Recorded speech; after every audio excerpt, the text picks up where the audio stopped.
사회문화 4강 거시경제이론. 자, 1문단. 근대 경제학은 국민소득, 물가, 고용, 경기 변동 등 경제의 거시적 현상을 설명하기에 다양한 모형을 발전시켜왔다. 거시적, 큰 흐름 속에서 보는 거야. 그래서 두 개, 고전학파하고 케인스 경제학이 나오는데, 고전학파는 시장의 자율 조정 능력을 강조하는 거야. 시장의 자율 조정 능력을 강조해서 그냥 냅둬, 정부 개입하지 마, 이거야. 가격과 임금의 유연성을 전제로 알아서 조정될 거야. 이 가격과 임금이 유연하게 조정된다고 보고 완전 고용이 자연스럽게 달성된다고 보았다. 시장과 임금이 자연스럽게, 임금이 그러니까 어떻게 해요? 임금 급여지. 급여가 올라가면 사람들이 수요가 많아질 거지. 그 취업하려는 사람이 많아질 거잖아. 많아지면 그러면 어떻게 해요? 지원하는 사람이 많으면 월급을 조금 낮춰도 괜찮겠지. 그럼 월급 낮추면 사람들이 지원 안 하고 이러면서 자율스럽게 조정된다고 보는 거야. 그러나 20세기 초, 근데 요게 대공황을 겪으면서 시장의 자율 조정 능력에 한계가 있다는 비판이 나왔어. 그래서 나온 게 케인스 경제학이야. 케인스 경제학이 등장으로 이어졌다. 이 케인스 경제학이잖아. 그러면 얘는 우리 고전학파는요, 시장의 자율 능력, 조정 능력 강조해요. 그럼 케인스 학파는 시장의 자율 조정 능력, 그거는 무시하는 거예요? 아니야. 시장의 자율 조정 능력, 여기 밑에 적을게. 부정하는 건 아니야. 시장의 자율 조정 능력을 부정하는 것은 아니다.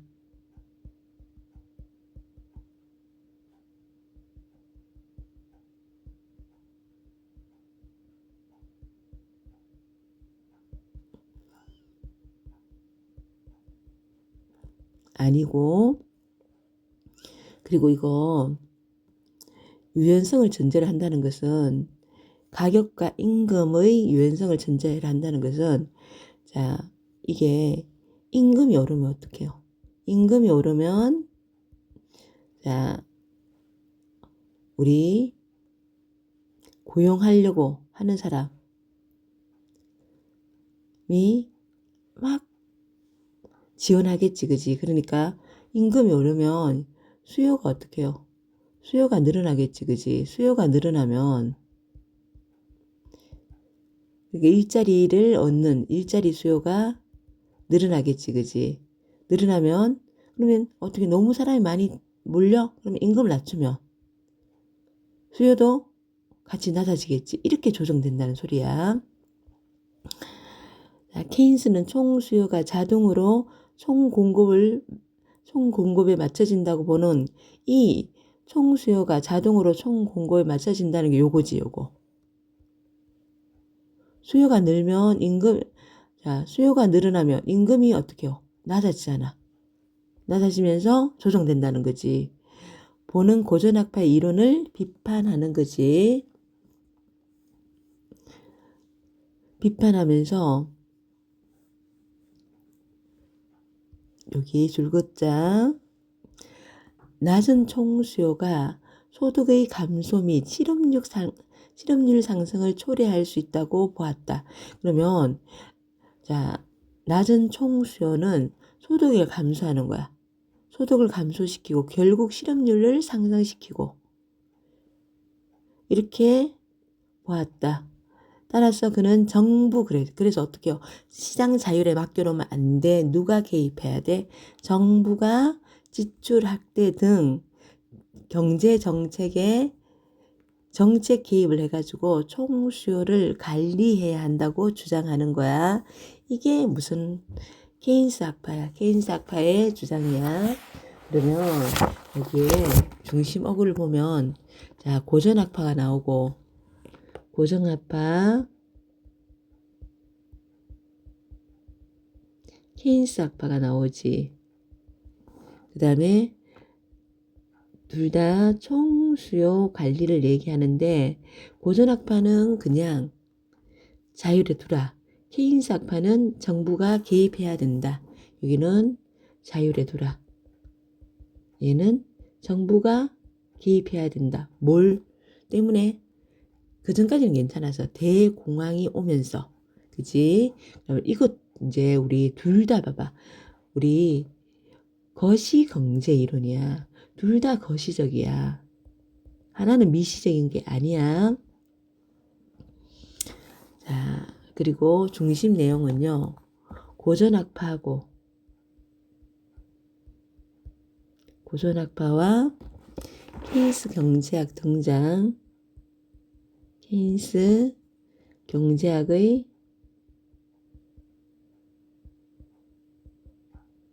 등장.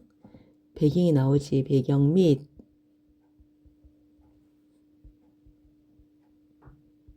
총수요 관리의 필요성.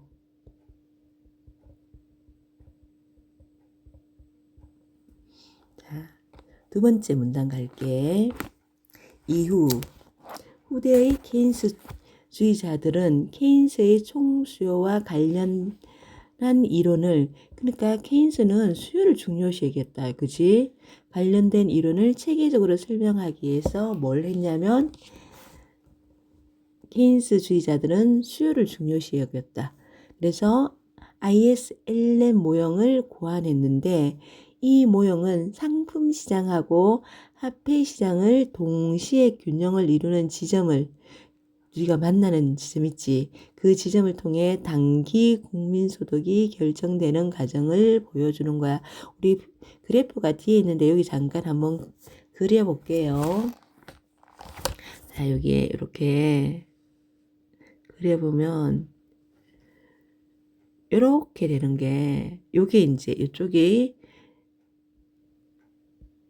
가로축이 국민소득이고 세로축이 이자율이야. 이자율. 그러면서 이자율은 뭐니? 금리야, 금리. 금리고 이렇게 되면 IS 곡선이고 이렇게 되는 곡선은 LM 곡선이야.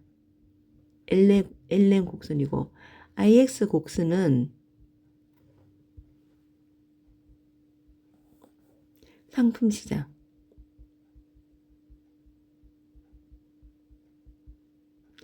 LM 곡선은 화폐시장. 이 만난 지점 여기 있지. 여기가 뭐가 단기 국민소득이 그러니까 국민소득이 이렇게 여기가 여기서 단기 국민소득이 단기 국민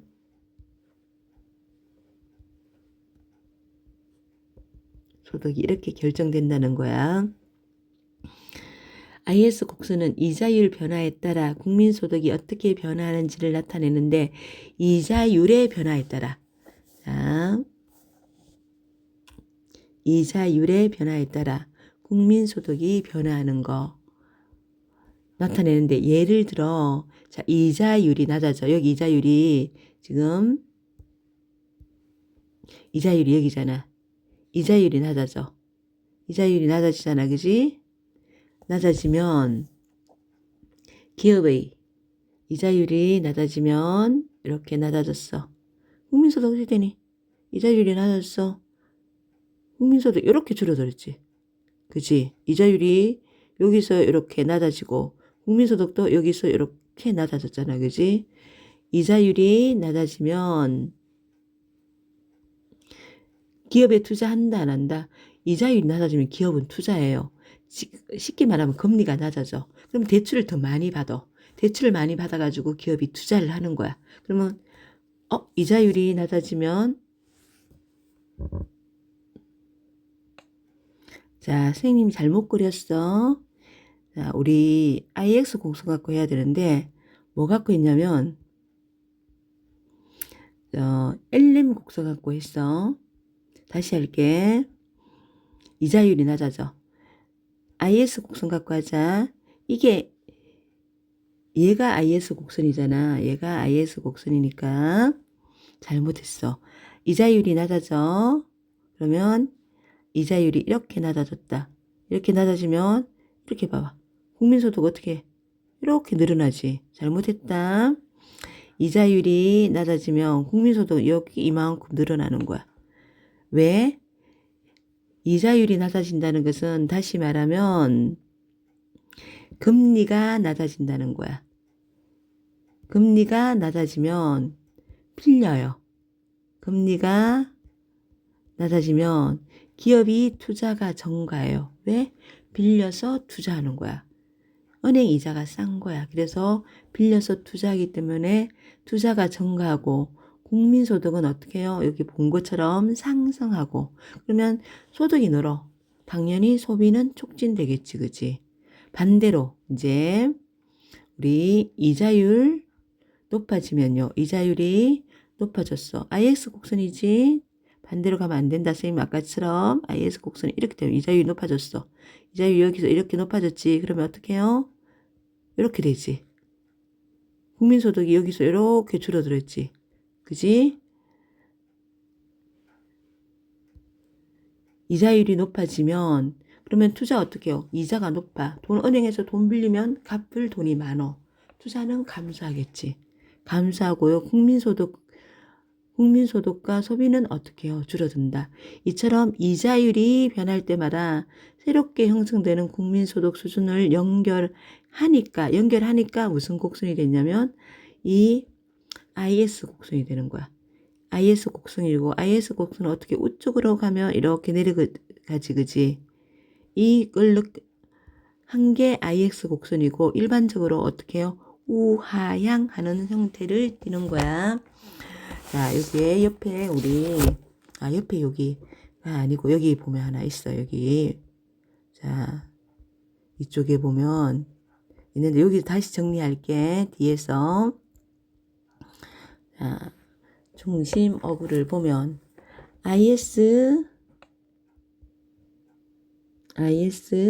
지금 LM 모형이 나왔지. LM 모형은 자, 모형 이 IS 곡선 우하향이지 그지? 자, 중심어구는 IS LM 모형과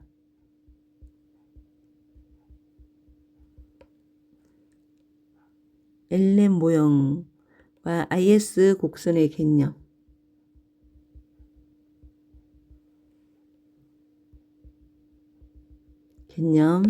그리고 개념 및 이게 어느 쪽으로 우쪽으로 밑으로 내려가는 거지. 우하향 형태.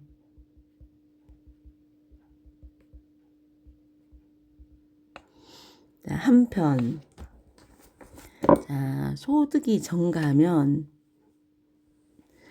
증가해. 그러면 물건을 사겠지, 그지? 물건을 사고 서비스를 이용하는 활동이 많아져.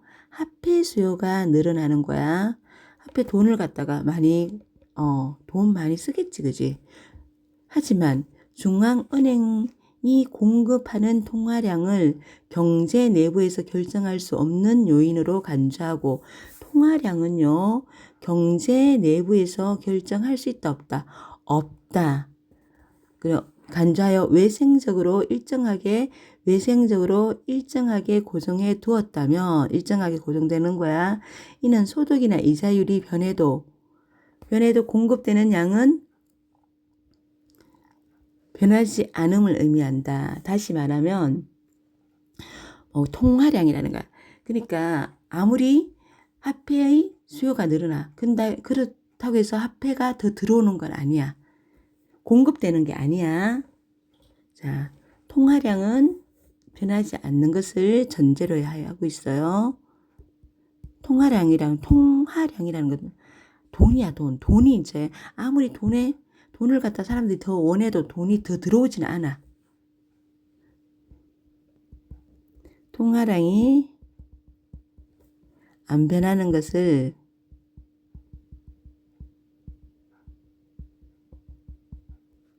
전제로 합니다. 소득 증가가 소득이 증가했는데 화폐 수요는 늘어나. 소득 증가했어. 수요는 화폐 수요는 늘어나지. 늘어나면서 시중의 유동성이 부족해요. 유동성이 돈이 잘 안 돌아간다는 거야. 유동성이라는 것은 화폐로 생각하면 돼. 화폐로 생각하면 화폐 수요가 늘어났어. 늘어났는데 공급이 없잖아. 그러니까 부족하는 거지. 그치? 공급이 막 원하는데 공급되지 않으니까 부족한 거지.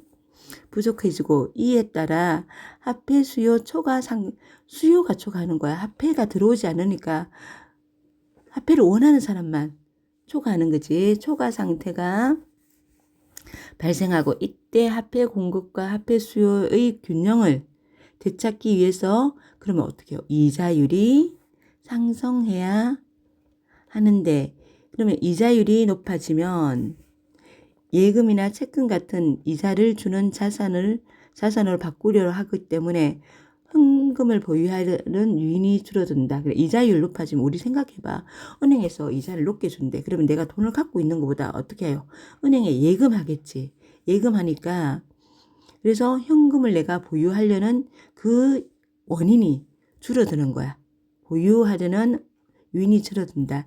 이처럼 통화량을 중심으로 소득이 증가할수록 통화량을 중심으로 소득이 증가할수록 이자율도 함께 올라가는 관계가 되는 거야. 아까 이자율 올라가면 자,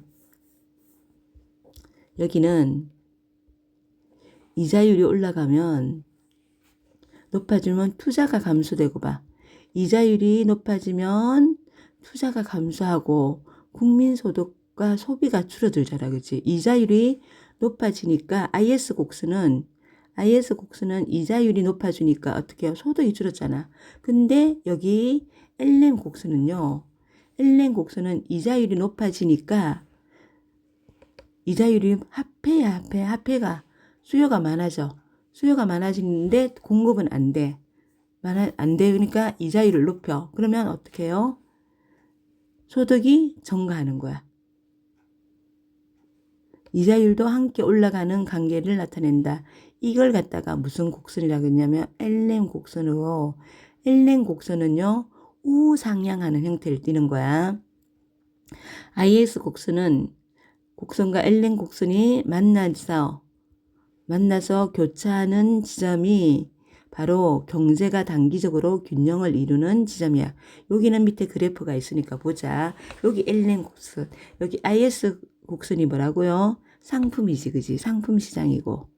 얘가 상품 시장이고.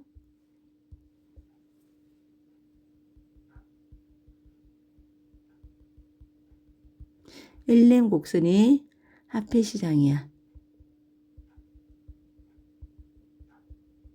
화폐 시장이고. 자, IS 곡선은 자, 우하향이고 LM 곡선은 우상향이야. 아까 LM 곡선은 자, 이자율이 높아져. 이자율이 높아지니까 어때요? 이자율이 높아지니까 소득이 자, 낮을 때는요. 여기 보자. 요 균형 여기 낮을 때잖아. 낮을 때는 소득이 여기서 형성되지. 여기서 형성되는데 높아지니까 여기서 형성되지. 그지? 어떻게 해요? 이만큼 늘어났지. 그지? 요걸 쭉 모은 게 뭐라고요? LM 곡선인 거야. 자, 그러면 우리 LM 곡선 한번 정리해 보자. 두 번째 문단. 중심 어구가 세 번째 문단이네. LM 곡선이고 통화량은 변한다 안 변한다? 통화량 변화 없어요. 더 공급되진 않는 거야. 이건 외생적 요인으로 보고 이게 일정하게 고정된 걸 보고 그러면 화폐 수요가 늘어나는데 공급은 안 되잖아. 그지? 공급은 안 되고 수요는 늘어나니까 이자율이 상승시켜가지고 그러면 수요가 줄어들고 그러면 이자율 상승되면 우리 아까 그래프 봤지? 국민소득은 늘어나는 거야. 요걸 이제 우리 정리 한번 해볼게. 여기에 밑에 한번 정리해 볼게. 자, IS 곡선 여기 정리할 때 한 거 IS 곡선은요. 이자율이 올라. 그러면 이자율 오르면 투자가 늘어나고 우리 그래프 보면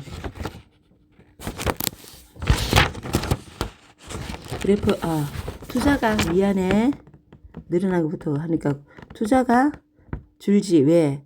은행 이자가 비싸니까 이자율은 뭐로 생각해도 돼? 금리로 생각해도 돼.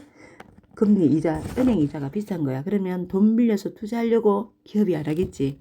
투자가 줄고 그러면서 기업 투자 주니까 사람들 고용을 안 해. 그러니까 국민소득도 줄어들고 그러면 돈이 없어. 소비도 어떻게 줄어들겠지. 그러면 이자율이 내리면 은행이 빌려가지고 많이 투자하겠지. 투자는 늘어. 그러면 투자 느니까 기업이 잘 돼. 그러면 월급도 많이 주고 고용도 많이 하겠지. 그러면 국민소득 늘고 소비 늘고 어떤 관계? IS 곡선은요. 이자율하고 국민소득은 이자율이 느니까 국민소득은 줄지. 이자율과 국민소득의 이 관계는 역관계. 다시 말하면 역관계. 다시 말하면 어떤 관계? 반비례 관계. 반비례고 그 다음에 자 LM 곡선은요.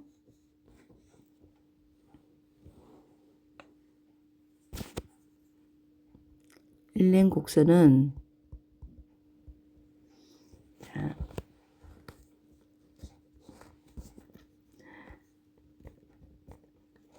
국민소득이 이자율이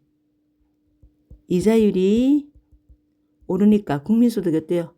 국민소득이 이자율이 오르니까 국민소득이 늘었지. 그지? 국민소득이 늘었어. 그럼 무슨 관계? 얘는 비례관계. 얘는 비례관계가 되는 거야. 비례관계. 그리고 사문단 볼게요. 자, 요 ISLM 모형이 또 변하는 거야. ISLM 모형은 1950, 60년대는 괜찮았어. 1950, 60년대는 내 거시 경제 정책의 기본 분석 틀로 널리 활용되었어. 정부의 재정 확대나 세금 인하와 같은 정책적 변화는 IS 곡선을 오른쪽으로 이동시키며 정부의 재정 확대나 세금 인하와 같은 정책 변화는 IS 곡선을 오른쪽으로 이동시키며 그 결과 일정한 금리, 자 여기 중요한 거 금리 수준을 일정해. 수준으로 총 수요가 증가하여 국민소득이 상승하게 되는 거야. 자, 요거 보면요. 무슨 말이냐면 여기서부터 이해하고 가자. 우리 IS 곡선이잖아. 여기 간단하게 그릴게. IS 곡선 여기 국민소득이고 여기가 이자율이지. 자, 얘가 이렇게 있었지. 근데 정부가 어떤 거야? 재정 확대하나 세금 인하를 쓰는 거야. 세금 인하로 해가지고 금리는 그대로야. 금리는 여기 그대로야.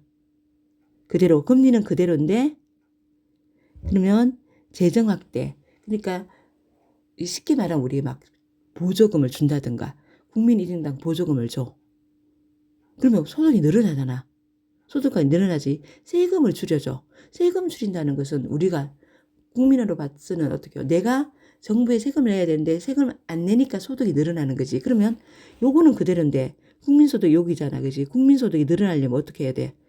그래프가 이동해야 되는 거야. 그래프가 이렇게 우측으로 이렇게 이동해야 되는 거야. 그래프가 이동하면 금리는 그대로인데 이렇게 봐. 금리는 그대로인데 이렇게 이동하는 이렇게 돼가지고 국민소득이 여기서 요만큼 늘어나는 거지. 이렇게 되는 거야. 그래서 그래프가 오른쪽으로 이동하는 거야. 오른쪽으로 이동하는 거. 요게 뭐 할 때? 재정학대. 정부의 재정학대나 세금을 줄여주면 어떻게 해요? 세금을 줄여주면 우리 소득이 느는 거야. 재정학대라는 건 쉽게 우리 옛날에 지연금 주잖아. 지연금 주면 우리 소득이 느는 거지. 그래서 소득이 느는 거야. 자, 재정학대나 세금 인하일 때 이렇게 되는 거야.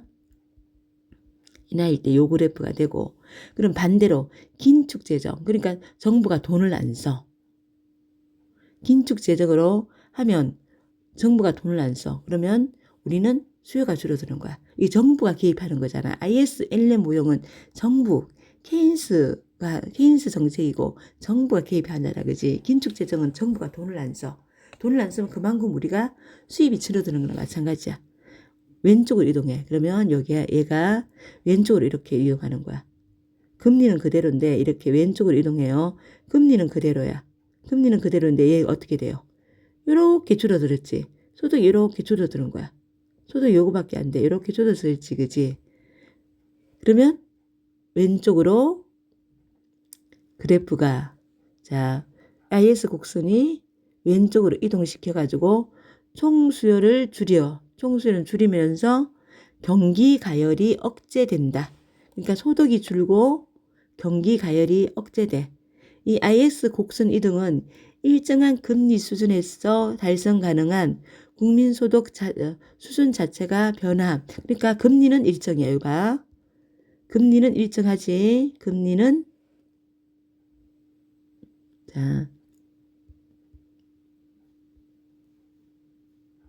금리는 일정이야. 금리는 일정하고요. 여기는 어때? 요 곡선은 언제 쓴다고요? 긴축 정책을 쓰면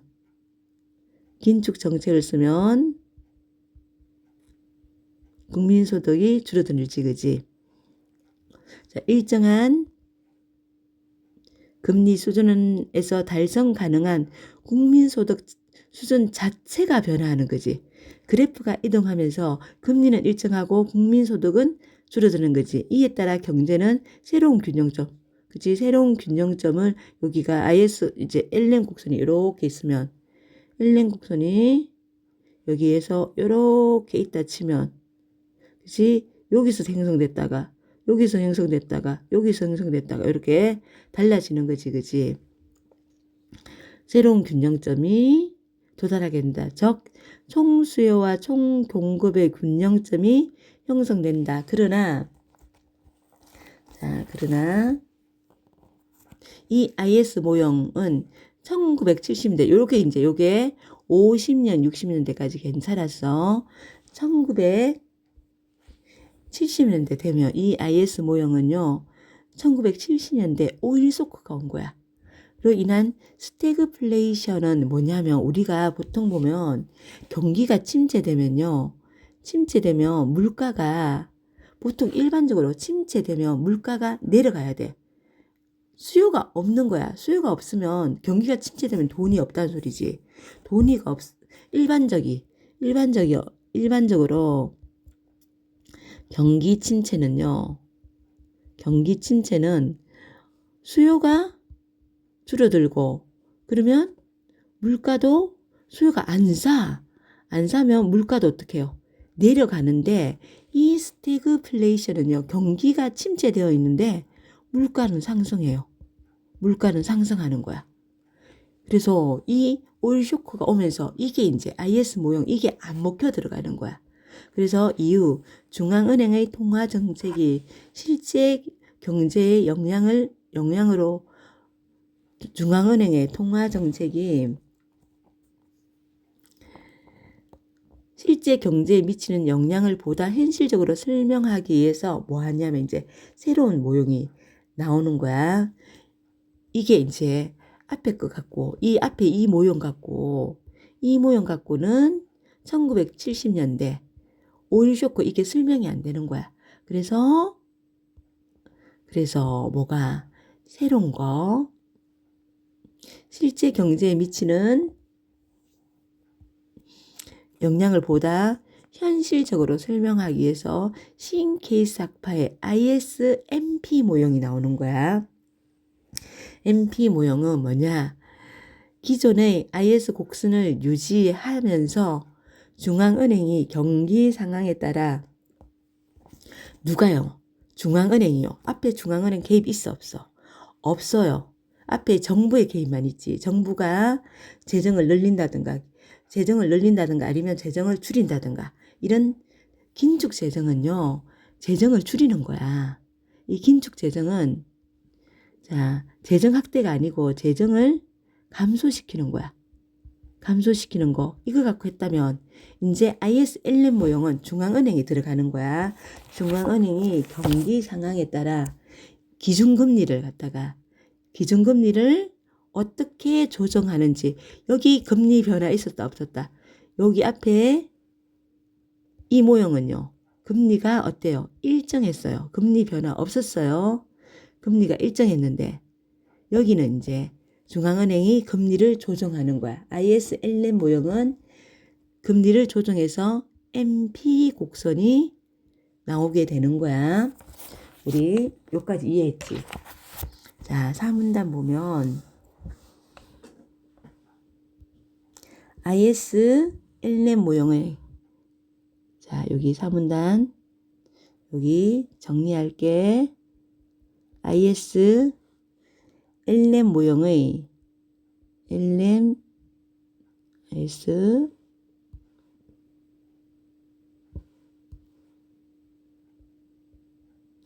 LM 모형의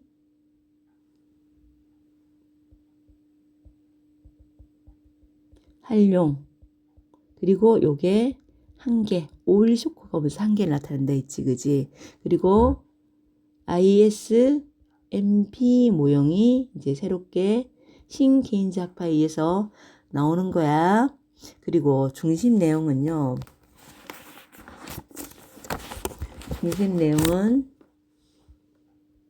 ISLM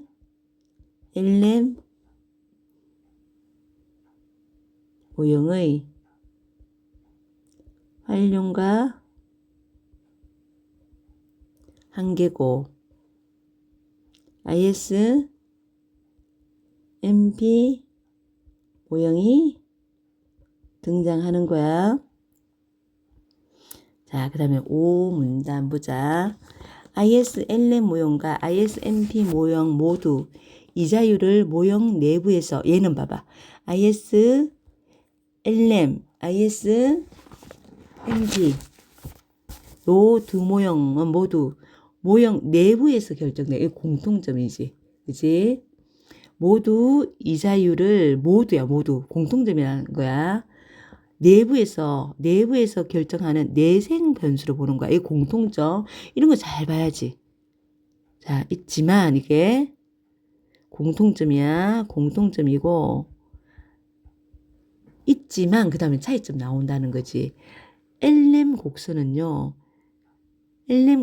통화량을 통제하는 주체로 중앙은행을 설정하여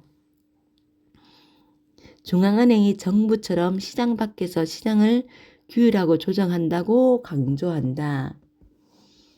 자, LM 곡선은요. 이 LM 곡선은 통화량을 통제하는 주체로 중앙은행을 설정하는 거야. 중앙은행이 정부처럼요. 어디에서 시장 밖에서 시장을 규율하고 조정하는 걸 간주하고 반면 MP 곡선은 중앙은행의 시장 상황과 중앙은행의 시장 상황과 유기적으로 맞물려 돌아가는 경기 체제의 내부 주체로. 얘는요, 엘렘 모형은요, 엘렘 곡선은요, 중앙은행 어떻게 해요? 중앙은행 얘를 갖다가 밖에 있는 애로, 밖에서 규율한다고 봤고, 반면 MP 곡선은 안에서 이 중앙은행이요, 시장 상황과 유기적으로 맞물려 돌아가는 경기 체제의 내부 주체로 본 거야. 설정하고.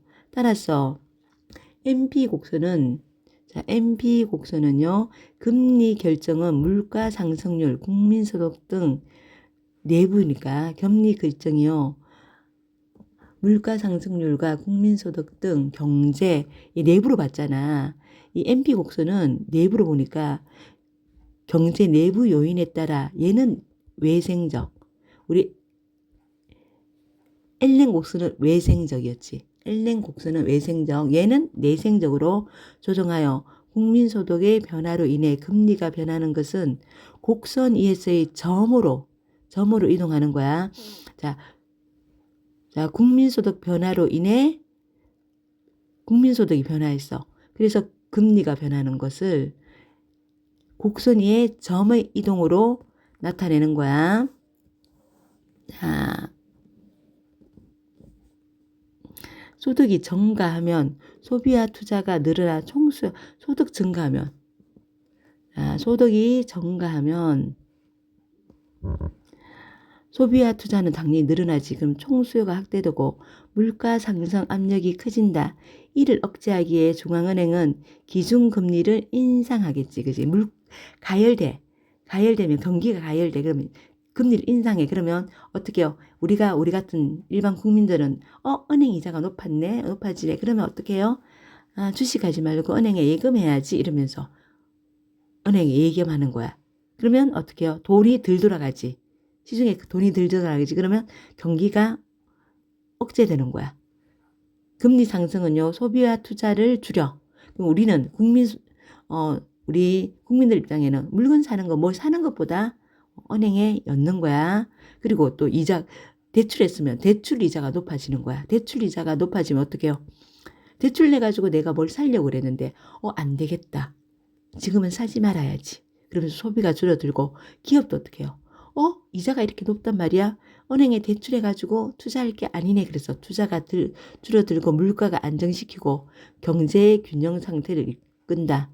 MP 곡선은 이러한 기준금리 조정이 경기 상황에 반영하여 이루어진다. 기준금리 조정이 경기 상황에 반응하여 이루어진다는 점을 반영하므로 MP 곡선처럼 우상향, 엘렌 곡선처럼 우상향 형태를 띠는 거 똑같아. 우리 앞에 거부터 다시 한번 보자. 예. 자, 우리 점으로 이동한다는 거, 요 부분부터. 자, 여기에 국민소득의 변화로 인해 금리가 변하는 것은 곡선 위의 점으로 나타난다. 이게 요 똑같이 엘렌 곡선처럼 우리 자, 한번 볼게요. 요렇게 해가지고 우리 이게 IS 곡선이지. IS 곡선이 있고 그 다음에 우리 이제 MP 곡선은 MP 곡선도 똑같이 우상향 요렇게 되는 거야. MP 곡선이 있고 금리가 변화. 이거는 우리 엘림 곡선은 통화량 변화 없고 금리 변화 없는 상태에서 국민소득이 증가하고 줄어드는 거지. 그지? 근데 얘는 금리가 변화해. 금리가 봐. 여기일 때는 금리가 이렇게 일 때는 여기가 이자율 금리지. 이게 국민소득이지. 국민소득이고 자 금리가 변화해. 금리가 이렇게 변하는 거야. 금리가 변화 여기는 국민소득 여기 있잖아. 그지? 금리가 높아졌어. 금리가 이렇게 높아졌어. 얘는 그러면 여기가 국민소득이 되지. 금리가 이만큼 높아졌어. 높아지면 이렇게 되지. 어디야? 여기 이렇게 되지. 뭘로 이동해? 점으로 이동. 점이동하지. 점이동. 이 얘기야. 자, 여기가 점의 이동으로 나타난다는 거. 국민소득 변화, 이자율, 국민소득의 변화로 인해 금리가 변하는 거. 국민소득이 이렇게 높아지면 어떻게 해요? 정부가요. 국민소득이 높아지면 소득이 높아져. 그러면 국민소득이 높아지면 정부가 어떻게 해요?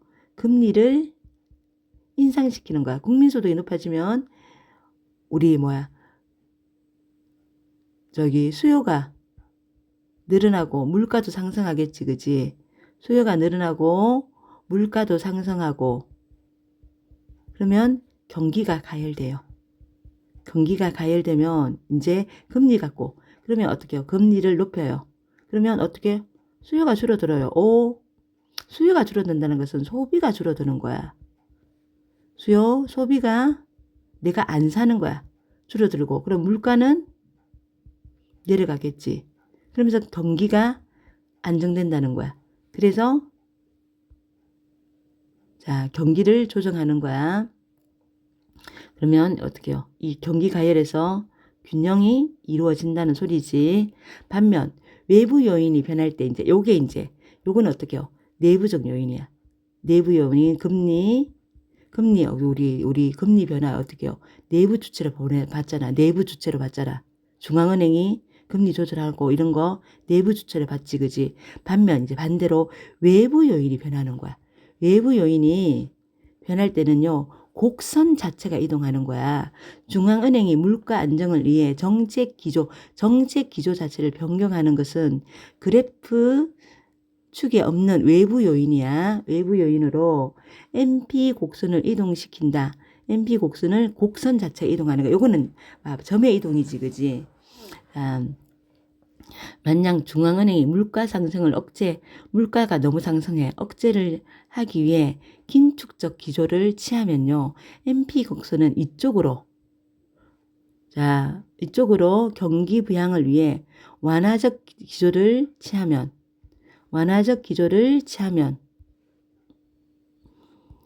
아래쪽으로 이동하는 거야. 이 과정에서 금리하고 국민소득이 새롭게 조정되는 거야. 그러면 우리 여기 다시 한번 그려보자. 이제 여기가 국민소득이고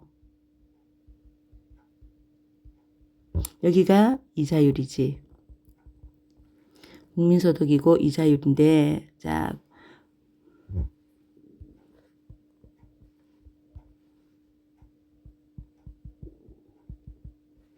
이자율이야. 그러면 여기가 잘 그릴게. IS 곡선이 이렇게 있고 IS 곡선이 너무 밑으로 그렸나? 조금 위로 그릴게. IS 곡선이야.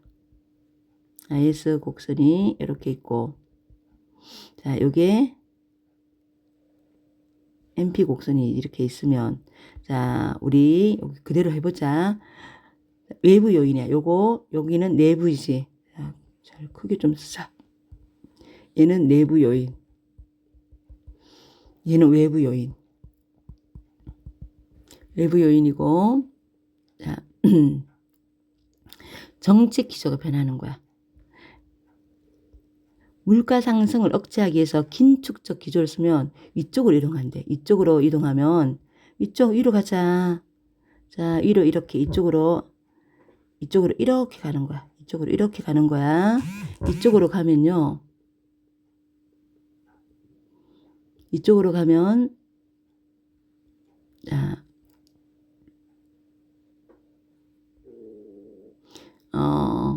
이쪽으로 가면 어떻게 해요? 금리가 오르네. 금리가 오르고 이거는 금리 오르고 소득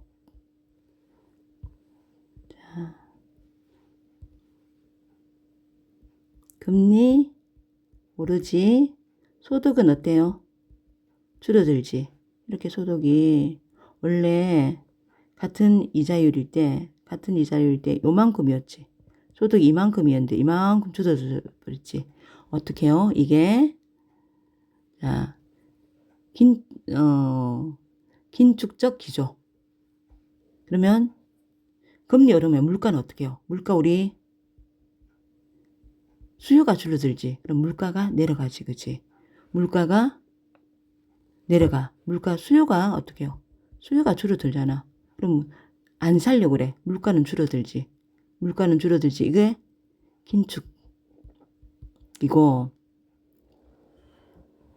그리고 자, 그 다음에 그래프가 아래쪽으로 이렇게 아래쪽으로 이동해요. 아래쪽으로 이렇게 이동하면, 자, 아래쪽으로 이동하면 어떻게 되는 거니? 금리가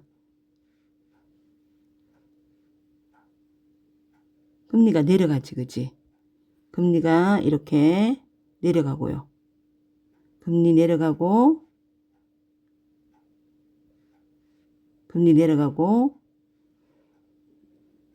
다시 할게요. 금리가 이렇게 내려가고, 금리가 내려가면 국민소득이 여기에서 이만큼, 얘는 앞에 거는 얘는 이렇게 줄어드는 반면 얘는 어떻게 해요? 이렇게 늘어나지. 그지? 늘어난다. 그지? 그러면 얘는 어떻게 해요? 금리는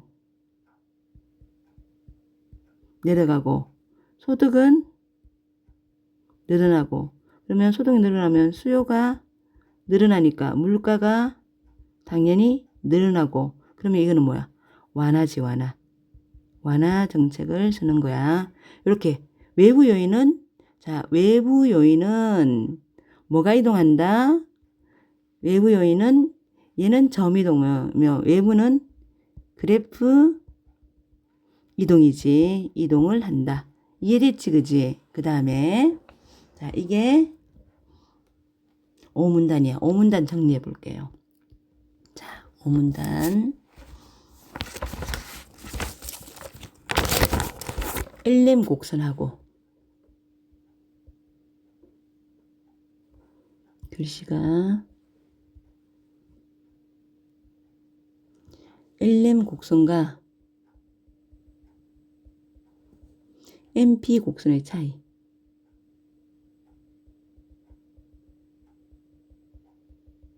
차이고, 내생적 조정, 그리고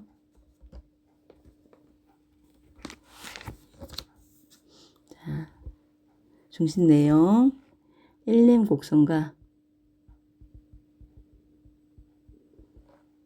MP 곡선의 차이를 얘기하지. 차이. 중앙은행이 어디 있냐? 안에 있냐? 밖에 있냐? 중앙은행의 위치 설정과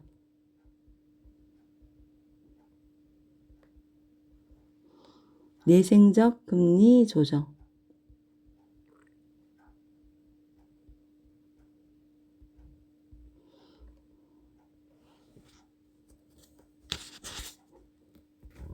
자, 요게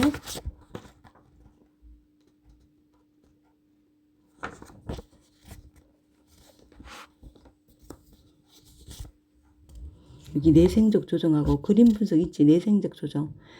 균형점 2에서 국민소득이 증가하면 중앙은행은요, 물가 상승 압력을 억제하기 위해서 기준금리를 인상하겠지.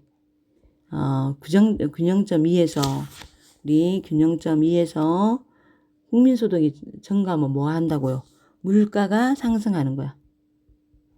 물가 상승 압력을 억제하기 위해서 기준금리를 올려요. 인상함으로 MP 곡선을 따라 E보다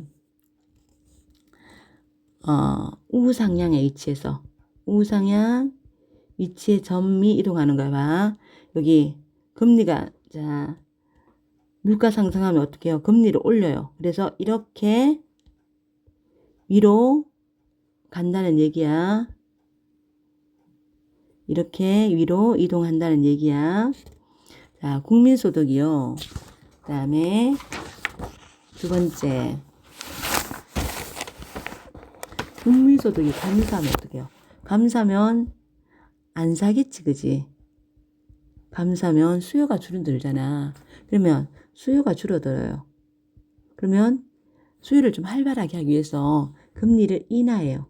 인하하면 어떻게 밑으로 가겠지, 그지? 자, 인하하면요, 인하하는 방향으로 반응하므로 MB 곡선상의 금리가 내생적으로 조정되는 과정이고, 곡선 자체는요, 우리 곡선 자체 이동은요, 우리 중앙은행이 긴축적 정책 기조로 전환하면 MB 곡선 자체가 어떤 쪽으로? 위쪽으로, 우리 아까 앞에 뜻이 위쪽으로 이렇게 이동해요. 이동하여, 자, 이렇게 이동해요. 이동해가지고, 자, 동일한 국민소득 수준에서도 이전보다 높은 금리가 동일한 수준이면, 여기 동일한 국민소득이면, 옛날에는 여기서 금리가 결정되었으면, 여기서 이제 동일한, 국민소득 동일하잖아, 그지? 여기서, 여기에 금리가 이만큼 높아져 버리는 거지. 이만큼 높아지지. 높은 금리가 설정되고요. 중앙은행이 경기 부양을 위해 완화적 기조를 쓰면 이렇게 이동하는 거지. 이렇게 이동해가지고 다시, 자, 완화적 기조 쓰면 앞에 우리 그렸던 거 이렇게 되는 거지. 이렇게 다시 한번 정리하는 거야. 자, 여기도 연두색으로 하자. 이렇게 되는 거지. 이렇게 되면 완화적 기조를 쓰면 MB 곡선이 아래쪽으로 이동하며 새로운 균형점은 2보다, 자, 새로운 균형점은 같은 소득이 똑같으면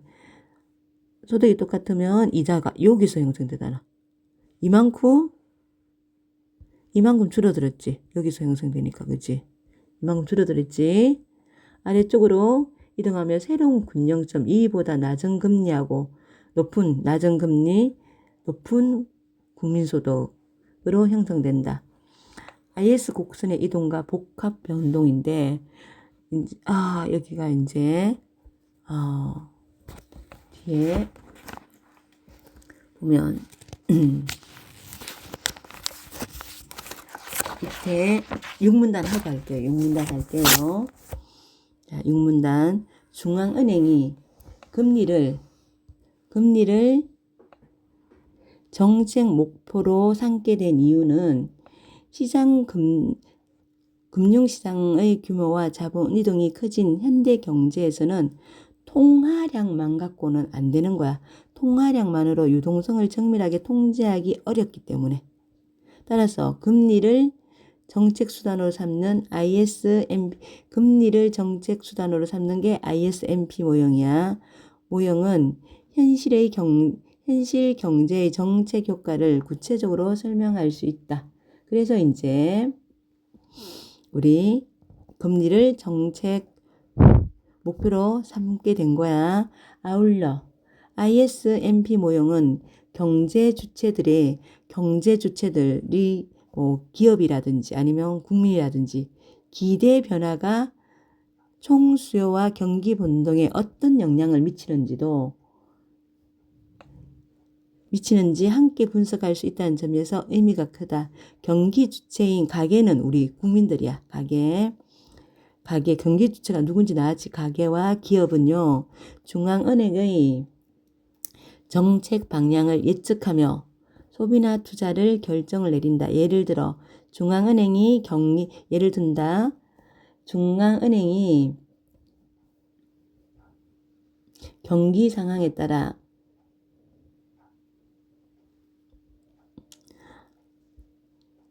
금리를 어떻게 조정할지 예측 가능성이 높고 어떻게 조정할지 예측되는 거야. 이제 금리 올리겠다. 이제 경기가 너무 침체됐으니까 금리를 내리겠다. 이런 거 예측 가능성이 높고 정책에 대한 신뢰가 크다면 어떡해요? 투자하겠지. 앞으로 기대가 되잖아, 그지? 그다면 자, 가계와 기업은 장기적인 금리 안정과 물가 안정을 기대하는 거야. 기대하면서 소비하고 투자가 안정적으로 이루어져.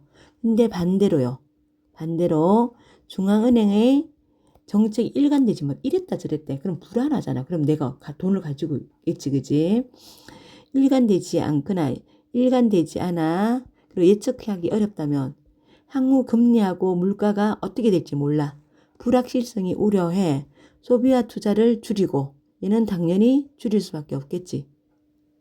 그리고 불확실성이 큰 시기에는 소비 투자 하는 것보다 어떻게 내가 일단 돈을 가지고 있어야 되겠어. 괜히 지금 뭘 잘못 샀다가는 나중에 손해 볼 수 있겠어. 이렇게 일단 돈을 갖고 있다가 현금을 갖고 있다가 좀 상황을 보자. 이렇게 되는 거야.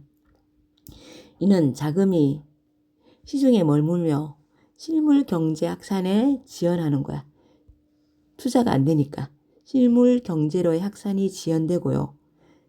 소비가 안 이루어지는 거야. 이런 현상이 나타나고 이러한 상황에서 IS 곡선이 왼쪽으로 이동하면 총 수요가 위축되며 화폐에 대한 선호 증가로 IS 곡선 한번 보자. 여기 이렇게 해가지고 얘가 IS 곡선이지. 왼쪽으로 이동했대. 이동하면 어떻게 돼요? 이동하면 여기가 만일 금리가 이렇게 되면 소득이 이만큼이었는데 여기 이만큼 줄어들지. 이만큼 줄어들었잖아, 그치? 소득이 이만큼이었다가 이만큼 줄어들면 당연히 어떻게 해요? 수요가 줄어드는 거지. 여기서 이렇게 되면 수요가 줄어드는 거지. 화폐에 대한 그럼 돈을 갖고 있어야 되는 거야. 뭘 안 사는 거야. 안 사고 내가 뭔가 사는 것보다 어떻게 해요? 내가 돈 갖고 있는 게 나겠다. 화폐에 대한 선호가 당연히 증가하지. 여기야 화폐를 이러면 화폐 선호가 이렇게 증가하지. 돈 갖고 있는 게 낫겠어. 수요가 물건 사는 거잖아. 물건 사는 게 마음이 줄어들어. 그럼 차라리 내가 돈을 갖고 있겠어. 이렇게 되는 거잖아. 그지? 선호가 증가로 기준금리 인하 효과가 약화돼. 기준금리 내리면 어떡해요? 돈이 은행에 들어와야 되고 그런데 그 효과가 약화되는 거야. 약화하기도 한다. 불확실성이 커질수록 통화정책 써봐야 이 효과가 없는 거야. 낮아지고 중앙은행은 경기 회복을 위해 추가적인 정책 신호를 강화해야 돼. 무언가 딴 걸 해야 돼. 이처럼 정책의 신뢰성과 예측 가능성은요.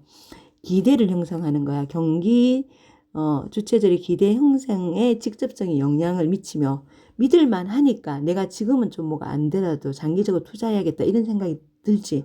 믿을만 하지 않으면 내가 돈을 갖고 있겠어 이런 생각이 든단 말이야. 미치며 단기적인 경제 변동의 폭과 방향을 결정짓는 중요한 요인이 되는 거야. 자, 그래서 어떻게 해요? 믿음직한 중앙은행이 필요하다는 거야. 그러면 6문단 우리 일단 정리해 볼게. 자, IS MP 모형의 정책의 신뢰성 그리고 기대 형성 이렇게 되고 그리고 자 마지막 글의 중심 내용은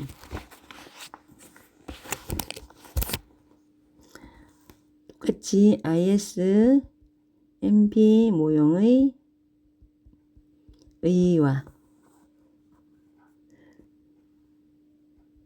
정책 신뢰성의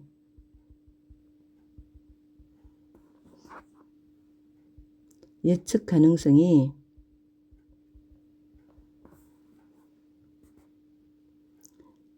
경기 주체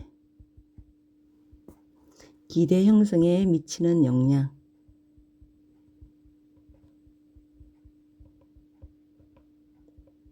영향이고 글의 주제는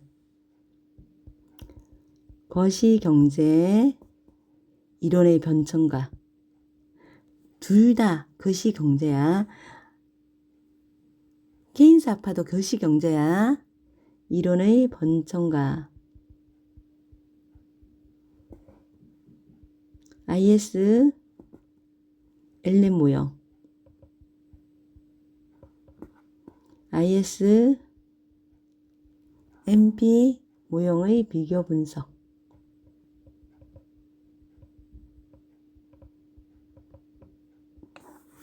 자, 그리고 앞에 여기 가보자. 육문단 앞에 여기 IS 곡선의 이동과 복합 변동. 여기 경제가 불확실하잖아. 불확실성이 그저 소비와 투자가 줄어들면 IS 곡선은 어디로 쪽으로 안 사지. 그럼 안 사는 거 어떻게 해요? 이렇게 왼쪽으로 이렇게 이동하는 거야. 이렇게. 자, 왼쪽으로 이동한다. 밑에 있잖아. 우리 왼쪽으로 이렇게 이동시켰지. 왼쪽으로 이동하여 균형점 2보다 좌하향한 위치로 새로운 균형점이 형성되고 균형금리 및 국민소득 모두가 어떻게 해요? 낮아지지. 이렇게 내려봐봐. 금리도 낮아지고 소득도 낮아진다. IS 공선이 왼쪽으로 이동한 상황에서 중앙은행이요. 자, 완화적 기조를 쓰면 완화적 기조를 취하면 MP 곡선이 아래쪽으로 이동하며 자, MP 곡선이 아래쪽으로 이동해가지고 중앙은행이 금리 인하 정책 이런 걸 쓰는 거야. 그러면 이게 우리 여기 봐. 여기가 이게 완화였지. 이게 완화였지. 얘가 완화였잖아. 이게 완화지, 그지? 기조를 취하면 MP 곡선은 아래쪽으로 이동하며 이는 자 금리 인하를 통해 국민소득의 감소폭을 줄이는 효과를 가져올 수 있다. 이렇게 하면 국민소득의 감소폭을 줄일 수 있어. 조금 이렇게 완화적 사면 우리 조금 국민소득을 감소하는 폭을 줄일 수 있어. 중앙은행이 긴축적 기조를 취하여 MP 곡선을 이쪽으로 이동하고 동시에 IS 곡선을 왼쪽으로 이렇게 하면 얘를 갖다 이쪽으로 하고 국민소득은 2보다 감소하지만 균형금리의 변화 방향은 두 이동의 상대적 크기에 따라 달라질 수 있다. 요거는 이제 추가 더 본 거야. IS 곡선이 왼쪽으로 이동하면 IS 곡선이 여기가 이게 IS 곡선이지. 왼쪽으로 이동하면 요렇게 되는 거지. 왼쪽으로 이동하면 국민소득은 자 MP 곡선은 이쪽으로 MP 곡선은 이쪽으로 요거지. 이동하고 IS 곡선은 자, 요렇게 이동하면 자 국민소득은 어떻게 당연히 얘가 이렇게 줄어들잖아. 이렇게 줄어들지. 이렇게 줄어들지, 그지? 줄어들고 그러면 균형금리의 변화 방향은 두 이동의 상대적 크기에 따라 자, 금리 변화 방향은요. 얘네들 따라서 여기서 결정될 수 있고 얘가 더 이렇게 되면 더 밑에서 이렇게 될 수도 있고 이 상대적 크기에 따라서 달라질 수 있다는 소리고 복잡하지, 그지? 찬찬히 하고 하나씩 그려보면서 해. 그러면 헷갈리면 안 돼. 자, 맨 끝에 우리 있잖아. 여기 요 부분 있잖아. 정리 한번 해볼게. 자, 고전학파는 자율조정 가능하다 생각하는 거지. 시장은 자율조정 능력이 있어요. 가격과 임금의 유연성을 정제해가지고 완전 고용됩니다. 이렇게 보는 거지. 그리고 얘는 공급을 중심으로 받는 거고 우리 케인스는 수요 갖고 얘기하는 거지, 그지? 근데 대공황이 오면서 한계가 있고 그러면서 비판이 제기되면서 시장은 실패한 거지. 대공황은 여기서는 완전 고용도 안 되고 자율 조정도 안 된 거야. 그래서 케인스는 수요 갖고 총수요 부족이 문제다. 그래서 정부가 개입해야 된다. 개입을 주장하면서 수요 중심으로. ISLM 모형은요. 케인스 이론을 체계하고 상품 화폐 시장의 동시 균형. 이게 1950년, 60년대 활용됐어. 근데 스태그플레이션이 뭐라 그랬어? 이게 경기 침체되면 물가가 내려가야 되는데 물가가 오르는 거야. ISLM 모형의 한계가 노출되고 이제 1970년대 오면서 뭐가 있었니? 오일 쇼크가 있었던 거야. 그래서 ISMP 모형이 나왔지. MP 곡선이 도입되고 중앙은행의 내생적 금리 조정 반영했지. 그래서 이게 신케인스학파. 얘는요 외생적이었지. 그러면 여기 밑에 있다. ISLM 모형하고 ISMP 모형 시장 밖 외생적 이거 체제 내부의 주체로 보고 중앙은행이 어디에 있냐 위치가 ISLM 모형은 밖에 있고 ISMP 모형은 내부에 있어. 그리고 LM 모형 MP 곡선은요. 자 얘는 ISLM은요. 통화량은 고정된 거야. 소득이 증가하면 이자율이 증가해. 네. 경기 상황에 따라서요. 기준금리가 조정되는 거야. 금리를 올렸다 내렸다. 금리 결정 방식이요. 외생적으로 고정되어 있고 경기 내부 요인에 따라 내생적으로 조정하고 곡선 이동이요. 통화량 변화 LM 곡선이 이동하고 정책 기조